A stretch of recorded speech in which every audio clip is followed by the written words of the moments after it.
But first now, new details from the I-Team. Deadly DUI. The man accused in a drunk driving crash that killed his girlfriend is in court to enter a plea. The driver also lost both legs in the crash. And today he offered his condolences to the victim's family. Katie Davis is live in the newsroom now with the story the I-Team broke last year. Katie? Patrice, the victim's father reached out to the NBC 10 I-Team last year. He was concerned because Brandon Borge still hadn't been arrested more than a year after his daughter was killed. Following our reporting, Borge was picked up in Fall River, and tonight he is facing jail time.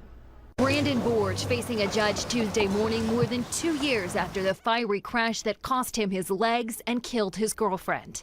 Barbara Ellis was killed in this crash. In the early morning hours of April 1st, 2012, Warwick police say Borge was driving drunk. He led officers on a dangerous chase up Bald Hill Road, reaching speeds of over 100 miles an hour. It ended when Borge lost control near the intersection of Route 2 and Route 5, crashing into a concrete bridge support over the line in Cranston. Killed in the passenger seat, 34-year-old Barbara Ellis, mother of a young girl. The victim's father, Russ Casey, reached out to the NBC 10 I-Team last year. He was angry that Borge had been out of the hospital for months and was living in Fall River, but had never been arrested for Barbara's death. If Mr. Borges falls out of the air, falls into their laps, yes, they will put handcuffs on him. Until that happens, I don't feel anyone is looking for him. Following our reporting, Rhode Island State Police quickly found Borge and took him into custody. Now Borge and the Attorney General's office have reached a plea deal. He entered no contest pleas to DUI, death resulting, and driving to endanger, death resulting. In exchange, prosecutors agreed his sentence won't exceed 25 years with 10 to serve.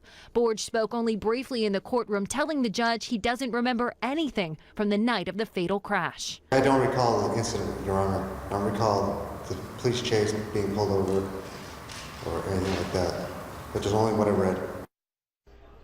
And state police told the I-Team they weren't aware that Borge was a fugitive until I called them last year. They say a call from Cranston Police or the AG's office would have been enough to arrest Borge months earlier. Meanwhile, Borge himself told me outside the courtroom he is deeply sorry for Barbara Ellis's death, and he plans to speak when he is sentenced in July. Live in the newsroom, Katie Davis, NBC 10 News.